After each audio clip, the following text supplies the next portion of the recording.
आज हम फिर से महर्षि रमन की मैं कौन हूं इस विधि को जानने का प्रयास करेंगे।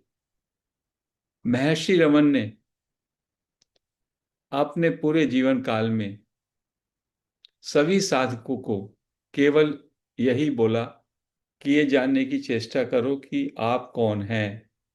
जब भी कोई व्यक्ति, जब भी कोई साधक, जब भी कोई डिवोटी उनके पास आता और वो क्वेश्चन करता उनसे, तो वो कहते, अपने अंदर झांको, क्वेश्चन करने वाला कौन है।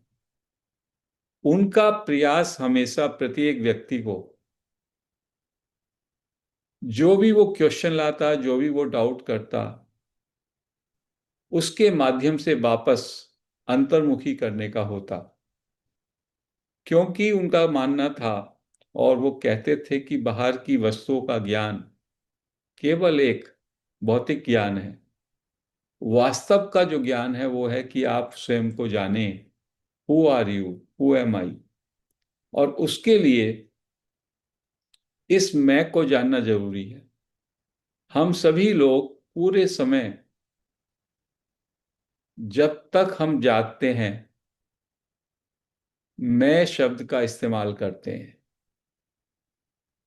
सुबह से शाम तक मैं का उपयोग लगातार मेरे द्वारा किया जाता है।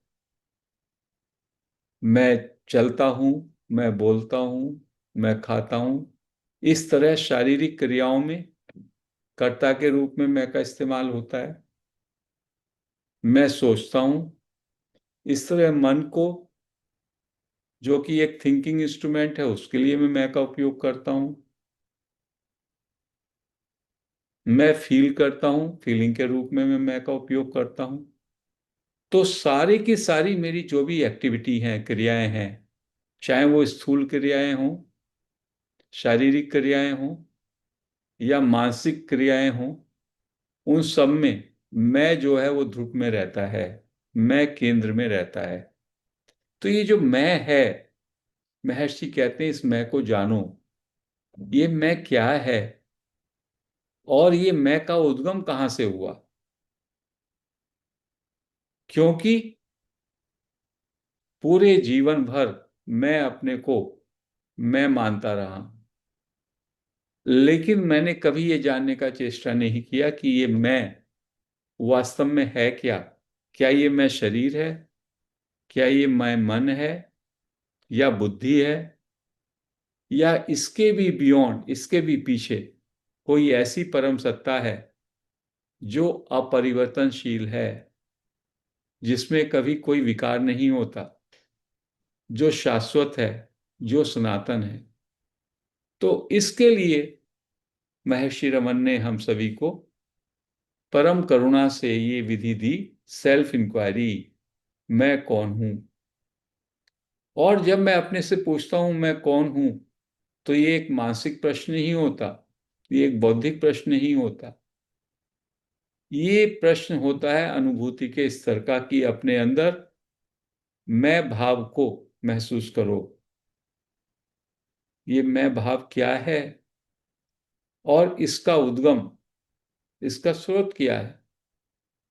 जैसे ही आपकी अटेंशन पूरी तरीके से मैं के मूल पर, मैं के उद्गम पर लगेगी, धीमे धीमे मैं विचार, जो कि मूल विचार है, उसकी जो बहिर्मुखता है, उसकी जो टेंडेंसी है, वृत्ति है बाहर की ओर जाने की, वो रुक जाएगी। उस पर रोक लग जाएगी, विराम लग जाएगा। और फिर धीमे धीमे जब आप उसके सोर्स के प्रति अपनी अटेंशन ले जाएंगे, तो वो मैं विचार भी धीमे धीमे डिसॉल्व होने लगेगा और शेष रहेगा आपका वास्तविक स्वरूप, आपकी वास्तविक सत्ता, जो कि संपूर्ण है, जो कि इनफाइनाइट है, अनंत है, जहां से मैं का उद्गम होता है। जैसे सूरज से सूरज की किरण का उद्गम होता है, या सूरज की रोशनी से जैसे चंद्रमा को आलोक मिलता है, ऐसी ही जो मैं है, अहम इदम, अहंकार, इसको आलोकित करने वाला इसका स्रोत है। और वो स्रोत केवल इस मेरा स्रोत नहीं, वो स्रोत सबका वही एक स्रोत है। तो इस विधि के द्वारा आप अपने वास्तविक स्वरूप को, परम स्रोत को, जो सबका स्रोत है, उसको जान लेते हैं, उसकी अनुभूति कर लेते हैं। अन्यथा मैं के साथ जुड़ करके जब हम बहिर्मुखी होते हैं तो